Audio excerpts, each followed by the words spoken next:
تو اس نظریے کی وجہ سے دنیا کے انسانوں کے درمیان تباہی کا جو دروازہ کھلا. اب اس کے اثرات ادھر لکھیے، کس کے اثرات؟ مغربی قومیت کے اثرات. شاباش لکھ لیں، ادھر ایک ہیڈنگ دے دیں چھوٹی سی، لیڈ پینسل سے لکھ لیں یا بال پین سے لکھ لیں. کیا لکھنا ہے؟ مغربی قومیت کے اثرات. مغربی قومیت کے کیا اثرات ہوئے جو اہل مغرب میں ہے، ویسٹرن کنٹریز میں ہے، کہ تباہی کا دروازہ کھلا اور 2 عالمی جنگیں انہی کی اسی کی وجہ سے ہوئیں. مطلب 2 عالمی جنگوں کا وہ ذریعہ بن گیا، وجہ بن گیا. 2 ورلڈ وارز. یہ وطنی قومیت ہی کی بنیاد پر لڑی گئی تھیں. کون سی؟ یہ جو 2 قومیں تھیں نا، جو 2 جنگیں تھیں، یہ 2 قومیت کے جو نظریے ہیں، یعنی ایک وطنیت والا جو نظریہ ہے مغربی قومیت والا، اس کی بنیاد پر لڑی گئی تھیں. ہر کوئی کہتا تھا میں نے اپنا وطن بچانا ہے، دوسرا کہتا تھا میں نے اپنا وطن بچانا ہے. تو سب اپنے اپنے وطن بچانے کی خاطر لڑ رہے تھے. تو گویا یہ جو لڑائی تھی یہ 2 قوموں کے درمیان نہیں تھی، 2 لوگوں کے درمیان نہیں تھی، بلکہ ملکوں کے درمیان تھی، یعنی حدود کے مطابق لڑی گئی تھی. اور یہ وطنی قومیت جنوبی ایشیا کے مسلمانوں کو تحفظ دینے میں تو بالکل ہی ناکام ہو گئی تھی. یہ جو قومیت تھی اس نے جنوبی ایشیا کے جو مسلمان ہیں ان کو تو بالکل ہی تحفظ نہیں دیا تھا، کیونکہ جنوبی ایشیا کے مسلمان اس نظریے کے تحت ایک مجبور اقلیت بن جاتے. اقلیت جہاں بھی لفظ آ جائے تو اس کو آپ انگلش میں کہتے ہو نا مائنورٹیز. مائنورٹی ہوتا ہے یعنی کہ جہاں جو تھوڑے لوگ ہوتے ہیں تو اس کو اقلیت بولتے ہیں. اوکے جی، ابھی ہم اذہان سے پڑھاتے ہیں. اذہان، انمیوٹ کیجئے اپنے آپ کو. اذہان تھوڑا سا آپ پڑھیں گے جی. انمیوٹ کرو اذہان. آواز آ رہی ہے؟ نہیں پڑھنا چاہ رہے آپ؟ محمد علی واحد پڑھ لے پھر. محمد علی واحد انمیوٹ کیجئے.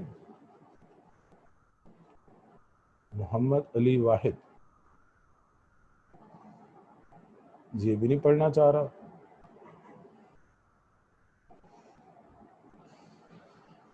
اوکے، تو ہم سبیحہ سے پڑھا لیتے ہیں. چلو سبیحہ آپ پڑھ لیں، ریڈنگ کر لیں. کلاس میں بھی یہ اسی طرح کرتے ہیں، بوائز کو ریڈنگ کے لیے کہا جائے تو یہ بھاگتے ہیں ریڈنگ سے. ریڈنگ سے نہیں بھاگنا چاہیے. جی سبیحہ انمیوٹ کیجئے اپنے آپ کو. السلام علیکم سر. وعلیکم السلام. سر کدھر سے ریڈ کرنا ہے؟ جی آپ نے ریڈ کرنا ہے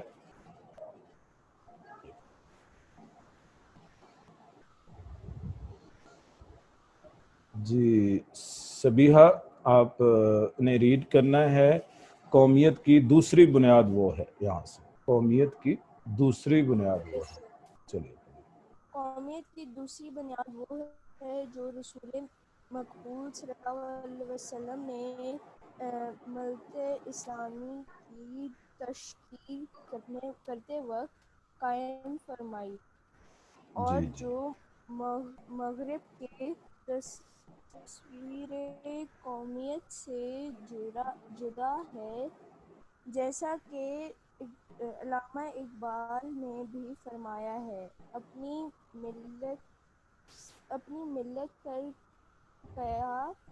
قیاس اقوام مغرب سے نہ کر، خاص ہے ترکیب میں قوم رسول صلی اللہ علیہ وسلم ہاشمی ان کی جمعیت کا ہے. ملک و نسب پر انحصار قوت مذہب سے مستحق ہے. جمعیت تیری. ہاں ٹھیک ہے. بس بہت شکریہ، بہت شکریہ. آپ نے دیکھے نا سبھی آپ نے پڑھا ہے، میری بات مانی، آپ نے پڑھا، حالانکہ آپ کو مشکل بھی پیش آ رہی تھی، لیکن بہت ہم انکریج کر رہا ہوں میں آپ کو سمجھ لیں میں تھپکی دے رہا ہوں، آپ کو شاباشی دے رہا ہوں. یہ جو باقی بوائز ہیں جن کو میں نے ابھی پڑھنے کے لیے کہا اور انہوں نے ذرا سی تکلیف برداشت نہیں کی, انہیں شرم آ رہی تھی شاید.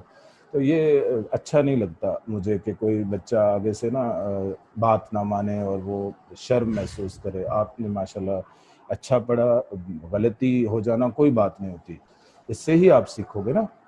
بہت اچھا ماشاءاللہ, کوئی بات سر نہیں. آپ کل بھی مجھے کہہ رہے تھے لیکن وہ انمیوٹ نہیں ہو رہا تھا. اچھا کوئی بات نہیں, میں آپ سے آخری پیراگراف آپ سے دوبارہ پڑھاؤں گا, ٹھیک ہے, تیار رہیے گا.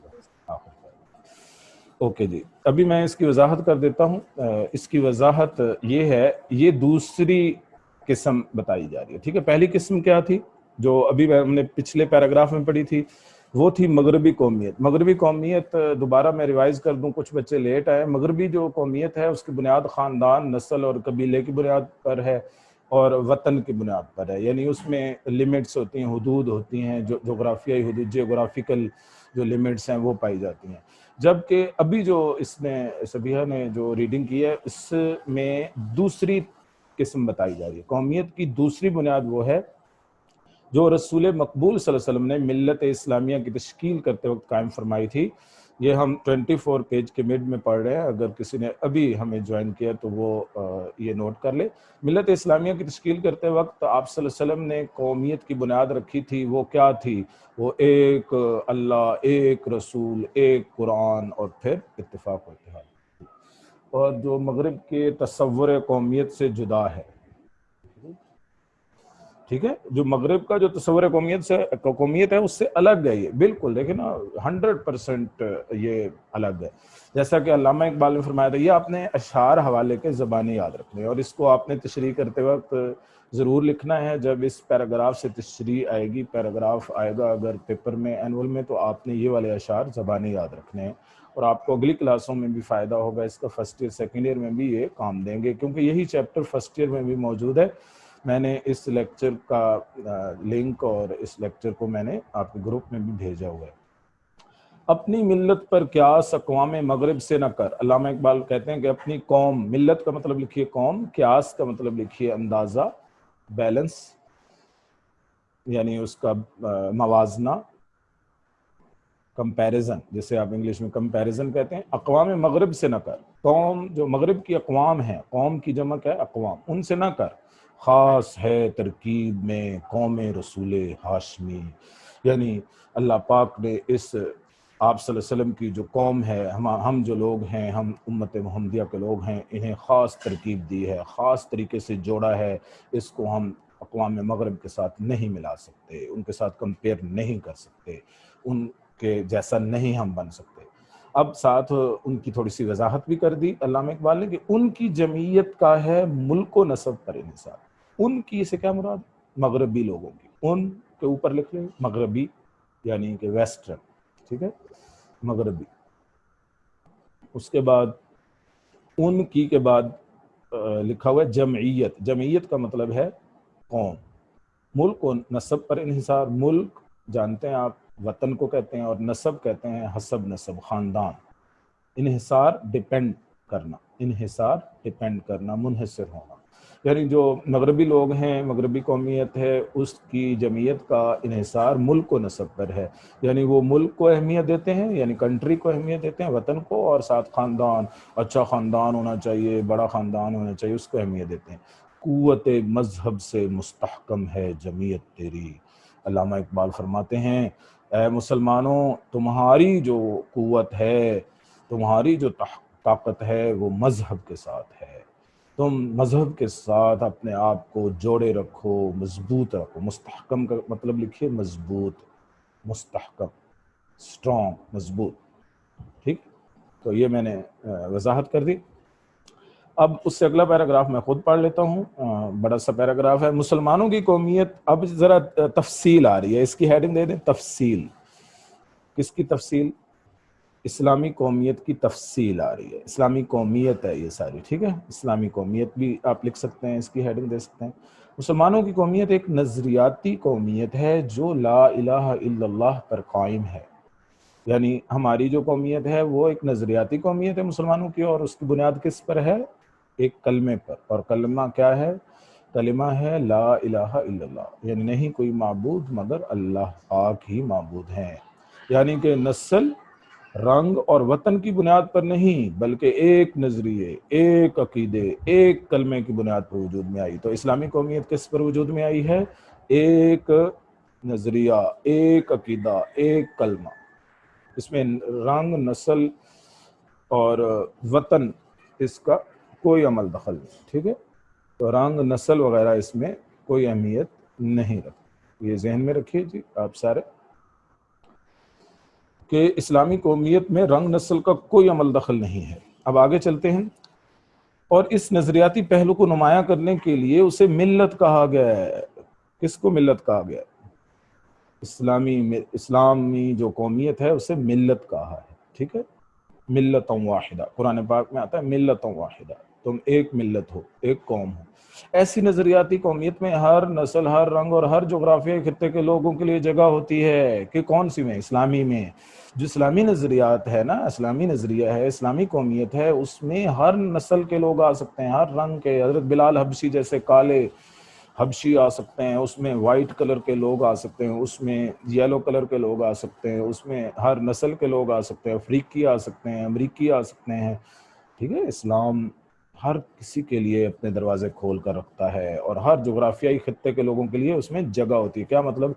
ہر جغرافیکل جو کنٹریز ہیں جو کسی بھی جگہ پہ واقع ہے، چاہے انٹارکٹیکا میں ہو، چاہے کسی جگہ کے کسی بر اعظم میں ہو، تو سب کے لیے اسلامی قومیت میں جگہ ہوتی ہے۔ اسلام ایک یونیورسل مذہب ہے، ایک عالمگیر مذہب ہے، ٹھیک ہے؟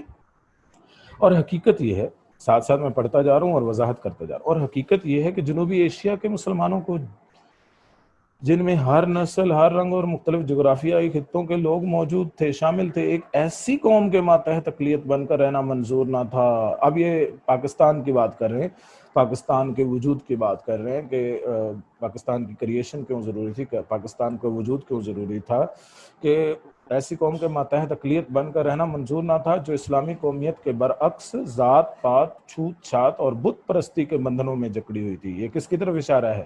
ہندوؤں کی طرف اشارہ ہے۔ ذات پات، چھوت چھات کے ساتھ لکھیے ہندو قوم، یعنی مسلمان اپنی الگ شناخت بنانا چاہتے تھے، وہ ہندوؤں کے ساتھ نہیں رہنا چاہتے تھے، وہ تو ذات پات اور نسل پرستی کے پجاری ہیں، بت پرستی کرتے ہیں، چھوت چھات پر یقین رکھتے ہیں۔ چنانچہ انہوں نے اپنی جداگانہ قومیت یعنی اسلامی قومیت کی بنیاد پر اپنے لیے ایک جدا وطن کا مطالبہ کیا۔ مسلمانوں نے کہا کہ ہمارا الگ وطن ہونا چاہیے جس میں وہ اپنے عقیدے، اپنے نظریہ زندگی، اپنے طرز معاشرت کے مطابق زندگی گزار سکیں، یعنی ایسا وطن ہونا چاہیے جس میں ان کا نظریہ ہو، زندگی کا الگ، اپنا معاشرہ ان کا الگ ہو، تو اس کے مطابق زندگی گزاریں، اور ایک مسلمان کی حیثیت سے دور جدید کے چیلنج کا مقابلہ کر کے اپنے مستقبل کو سنوار سکیں۔ یعنی ایک مسلمان بن کر وہ جدید دور جو آج کل کا ماڈرن جو چیلنج ہے اس کا مقابلہ کر سکیں اور اپنے مستقبل کو سنوار سکیں، یعنی ان کے لیے الگ وطن کی ضرورت تھی۔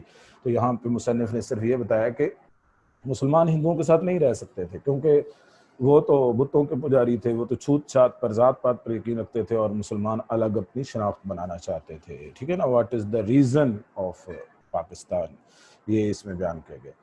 اب ہم 24 پیج کی لاسٹ لائن پہ ہیں۔ ہمیں اس بات کو بھی اچھی طرح ذہن نشین کر لینا چاہیے کہ نظریہ پاکستان میں اسلامی زندگی اور قدروں کا تصور بنیادی حیثیت رکھتا ہے۔ نظریہ، اب یہاں پہ نظریہ پاکستان آ رہا ہے، اس کے اوپر لکھیے، ہیڈنگ دیجیے یہاں سے 24 پیج کی لاسٹ لائن پہ نظریہ پاکستان، یہاں سے ایکچوئل چیپٹر کے پوائنٹس شروع ہو رہے ہیں۔ باقی تو پیچھے تو پاکستان بننے کا پورا عمل بیان کیا گیا، اس کے بعد پاکستان بننے کے بعد پھر قومیت کی 2 بنیادیں بتائی گئیں، اور ابھی کیا بتایا جا رہا ہے؟ نظریہ بتایا، نظریہ۔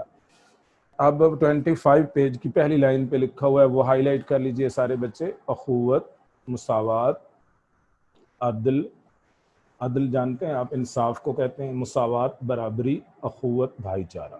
اخوت کا مطلب لکھیے بھائی چارہ، مساوات برابری، عدل انصاف، دیانت، دیانتداری جو ہوتی ہے یعنی کہ اچھا سلوک، خدا ترسی یعنی دوسروں کی مدد کرنا، ہمدردی کرنا، انسانی ہمدردی، اور عظمت کردار کے بغیر، عظمت کردار کے بغیر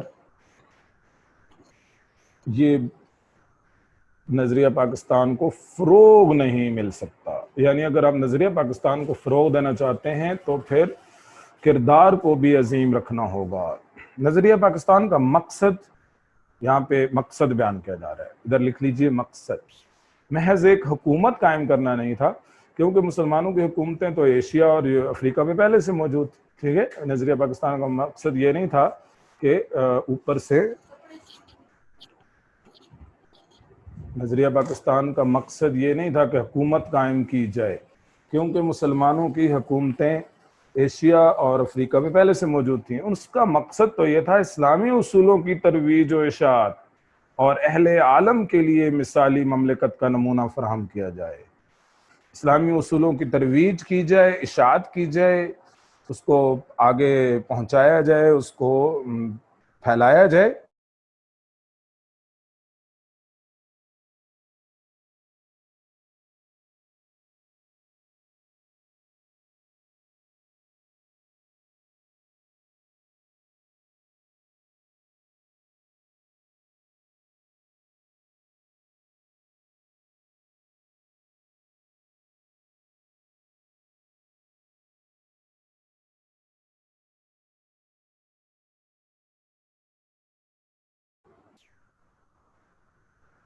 نظریہ پاکستان کا مقصد اسلامی اصولوں کی ترویج و اشاعت اور اہل عالم کے لیے، اہل عالم مطلب دنیا والوں کے لیے، مثالی مملکت کا نمونہ فراہم کرنا ہے. یعنی نظریہ پاکستان یہ نہیں تھا کہ بس الگ ملک قائم کر لو، ملک تو پہلے بھی موجود تھے. صرف یہ تھا مقصد کہ ایسا علاقہ ہونا چاہیے جہاں پہ ہم اسلامی اصولوں کے مطابق زندگی گزار سکیں، مثالی مملکت قائم کر سکیں. اب اگلا پیراگراف شروع ہو رہا ہے. پاکستان قائم کرنے کا فیصلہ ہندوؤں کو بہت ناگوار گزرا. یہ فیڈرل بورڈ آبجیکٹیو ہے، اس کو ہائی لائٹ کر لیجئے. پہلی لائن، پہلا جملہ، پہلا فقرہ، ٹھیک ہے، یہ والا. پاکستان قائم کرنے کا فیصلہ کس کو ناگوار گزرا؟ پیپر میں آئے گا تو آپ نے کیا لکھنا ہے؟ ہندوؤں کو. انہوں نے پوری کوشش کی کہ یہ مملکت قائم نہ ہونے پائے. انہوں نے کوشش کی کہ یہ نہ بنے ملک. ان کے پاس دولت اور طاقت تھی، جنوبی ایشیا میں ان کی اکثریت بھی تھی، ٹھیک ہے، وہ زیادہ تھے تعداد میں.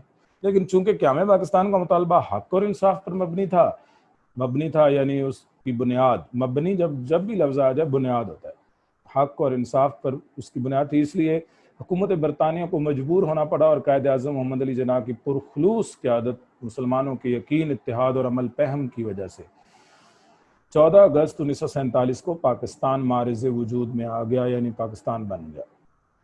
یقین، اتحاد اور عمل پہم.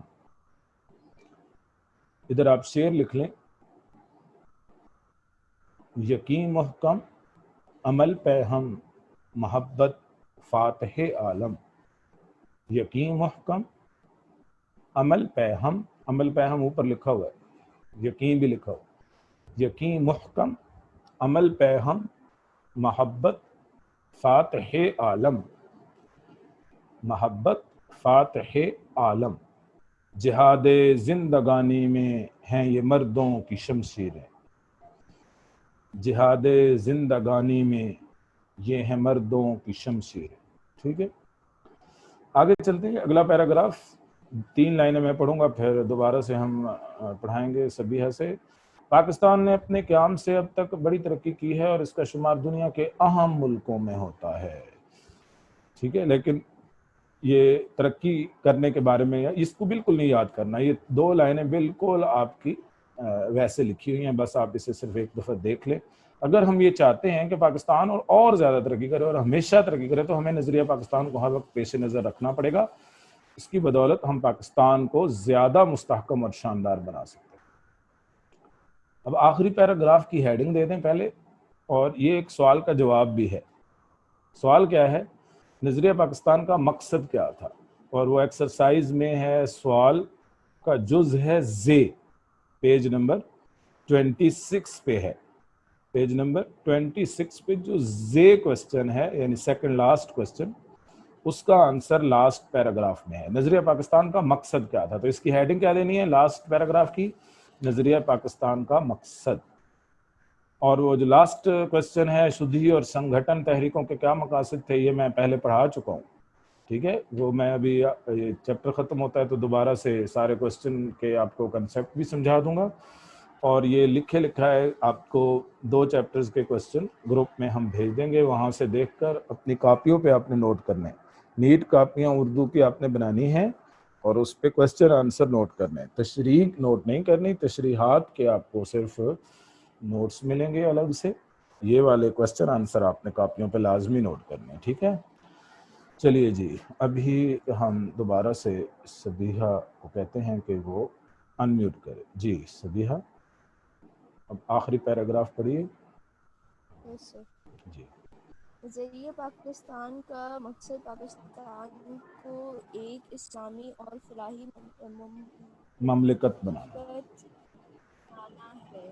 ہمیں ایسا کوئی قدم نہیں اٹھانا چاہیے جس کی وجہ سے خدا اور اس کے رسول صلی اللہ علیہ وسلم کے سامنے شرمندہ ہونا پڑے۔ ہمارا جینا اور مرنا پاکستان کے لیے ہونا چاہیے۔ قومی مفاد کے سامنے ذاتی مفاد کو دل سے نکال دینا چاہیے۔ ہر قسم کی گروہ بندی سے بالاتر ہو کر تمام پاکستانیوں کی فلاح و بہبود کی کوشش کرنا نظریہ پاکستان کو فروغ دینا ہے۔ اگر ہم نے نظریہ پاکستان کو پیش نظر رکھا اور اپنی سیرت اور کردار کو اس کی مطابق ڈھالنے کی کوشش کی تو دنیا کی دوسری قوموں میں بھی ہمیں امتیاز حاصل ہوگا اور ہم اسلامی اصولوں کی روشنی میں پاکستان کو توانا مستحکم، شاندار اور پرعظمت بنانے میں پوری طرح کامیاب ہوں گے انشاءاللہ۔ شاباش شاباش، بہت بہت شکریہ، آپ نے بہت اچھی ریڈنگ کی۔ ابھی میں اس کی وضاحت کر دوں، آخری جو پیراگراف ہے اس سارے سبق کا نچوڑ ہے، اس لیے آپ سب لوگوں نے آخری پیراگراف کو اچھے طریقے سے سمجھنا ہے کہ نظریہ پاکستان کا مقصد تھا کہ پاکستان کو ایک اسلامی اور فلاحی مملکت بنایا جائے، اسلامی بھی اور فلاحی بھی مملکت بنایا جائے۔ ہمیں ایسا کوئی قدم نہیں اٹھانا چاہیے جس کی وجہ سے خدا اور اس کے رسول صلی اللہ علیہ وسلم کے سامنے شرمندہ ہونا پڑے، یہ بھی اس نظریہ پاکستان کا مقصد ہے۔ ہمارا جینا اور مرنا پاکستان کے لیے ہونا چاہیے، ہم اللہ اور اس کے رسول کے احکامات کے سامنے اپنے آپ کو جھکائے رکھیں، ہمارا جینا ہمارا مرنا اسی پاکستان قومی مفاد کے سامنے ذاتی مفاد کو دل سے نکال دینا چاہیے۔ یہ آپ پوائنٹ ٹو پوائنٹ آپ یاد رکھیں گے، یہ نمبرنگ بے شک آپ دے سکتے ہیں۔ سب سے پہلا آپ لکھ لیں گے پاکستان کو اسلامی اور فلاحی مملکت بنانا، نمبر 1 لکھ لیں، اور دوسرا لکھ لیں ہمارا جینا اور مرنا پاکستان کے لیے ہونا چاہیے 2۔ نمبر 3 لکھ لیں قومی مفاد کے سامنے ذاتی مفاد کو دل سے نکال دینا چاہیے، یہ نمبر 3۔ جہاں نیشنل ہو کنسنسس، آپ کو بولتے ہوں گے انگلش کا لفظ، تو جہاں قومی مفاد ہو اس کے سامنے ذاتی مفاد کو نہیں دل میں رکھنا چاہیے کہ بھئی اپنے آپ کو بس امیر ترین کرتے جاؤ، کرپشن کرتے جاؤ، یا اپنے آپ کو بڑا بنا لو بس، اور پاکستان کو کسی قسم کا مفاد نہ دو۔ ہر قسم کی گروہ بندی سے بالا تر ہو کر، کسی قسم کی گروہ بندی نہیں ہونی چاہیے، فرقہ بندی نہیں ہونی چاہیے، بالا تر ہو کر یعنی دور ہو کر۔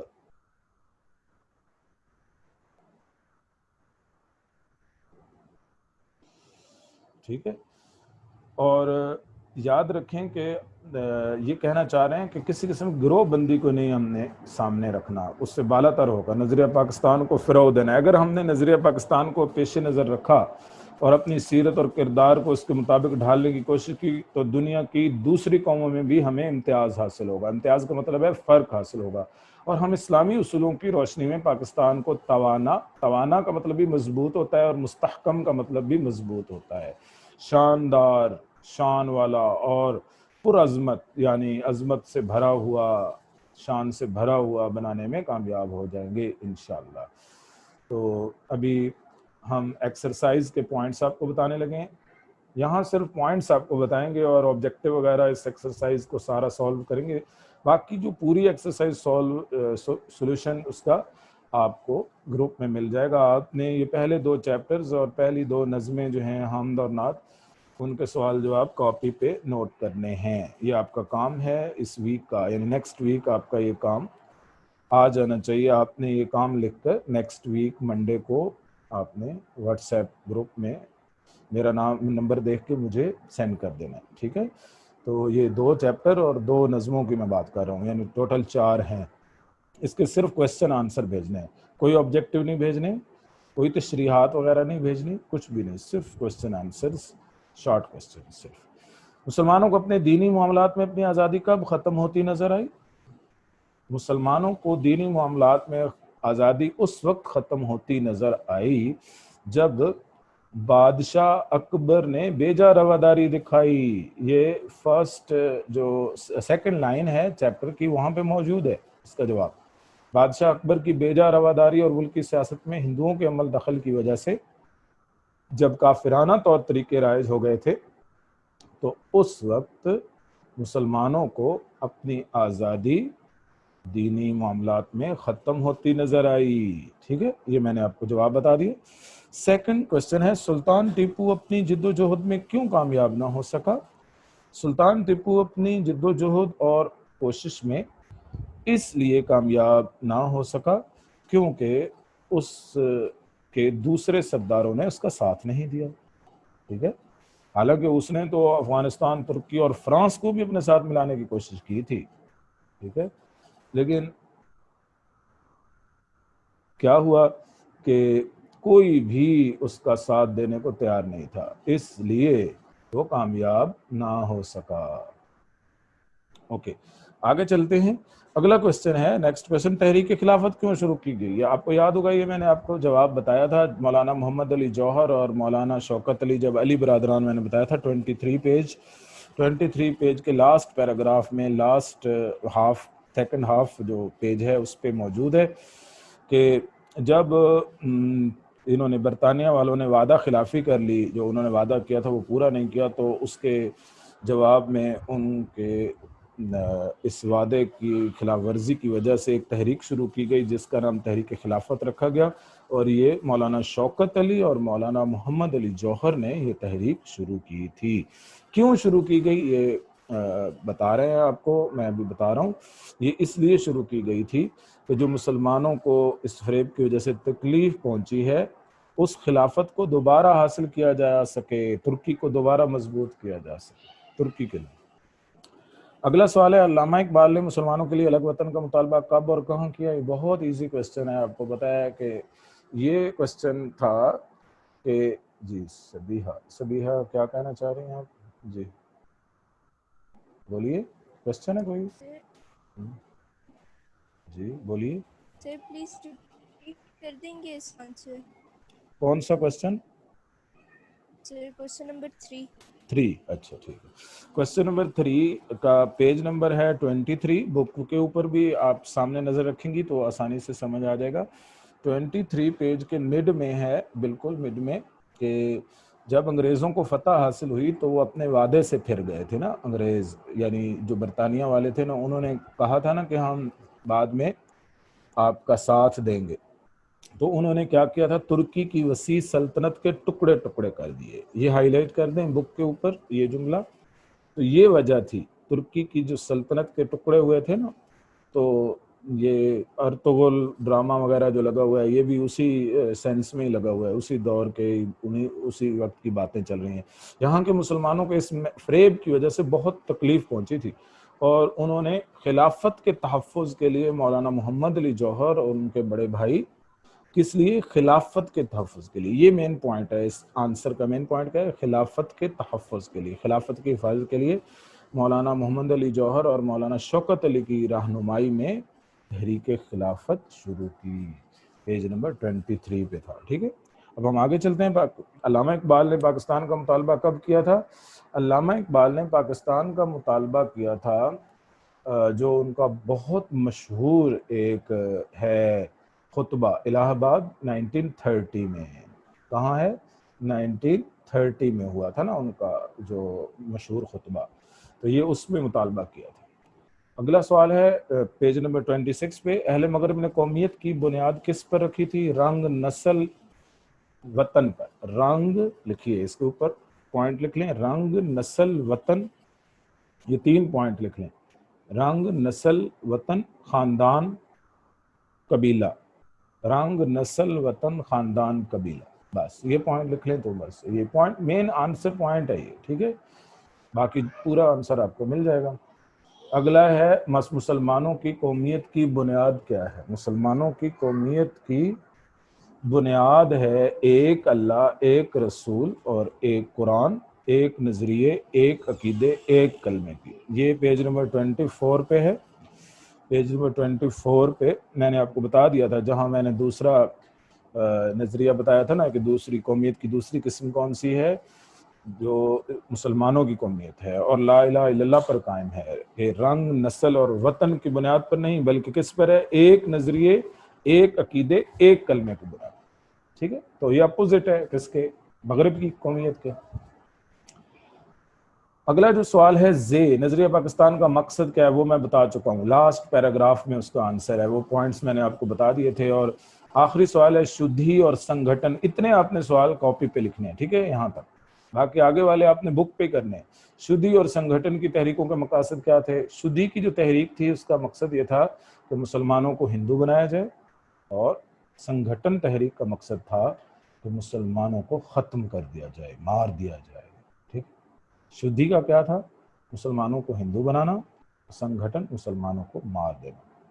اور یہ جملوں میں استعمال والا جو اگلا سوال ہے یہ ڈیلیٹڈ ہے, یہ والے جملے نہیں آتے بلکہ آپ کے محاورات والے جملے آتے ہیں. وہ میں آپ کو بتا دوں گا کون سے جملے ہیں, وہ ہم صرف وہی کریں گے جو پیپر میں آتے ہیں. فضول ہم جملے نہیں کریں گے کہ آپ ایسے دماغ اپنا خراب کرتے رہو. آگے نمبر 3 کوسچن بھی ڈیلیٹڈ ہے, یہ پنجاب کی جو بورڈز ہیں اس میں آتا ہے, فیڈرل بورڈ میں نہیں آتا. سبق کا خلاصہ اپنے الفاظ میں. اب آبجیکٹو کر لیں. پہلا آبجیکٹو ہے سبق کے مصنف کا نام کیا ہے؟ تو آپ نے کس پہ ٹک کرنا ہے؟ آپ نے ٹک کرنا ہے ڈاکٹر غلام مصطفیٰ خان, یہ سبق کے مصنف ہیں. ڈاکٹر یعنی سیکنڈ آپشن. اکبر کے دور میں دین کی سربلندی کے لیے کس نے سختیاں جھیلی تھیں؟ حضرت مجدد الف ثانی رحمۃ اللہ علیہ. ٹھیک, فرسٹ ون. آگے جیم والا میں نے آپ کو جیسے کہ بتایا تھا, جیم 2019 میں آ چکا ہے, اس لیے یہ اوپر والا آ سکتا ہے بے آپ کو ابھی 2021 میں نا. ٹھیک ہے.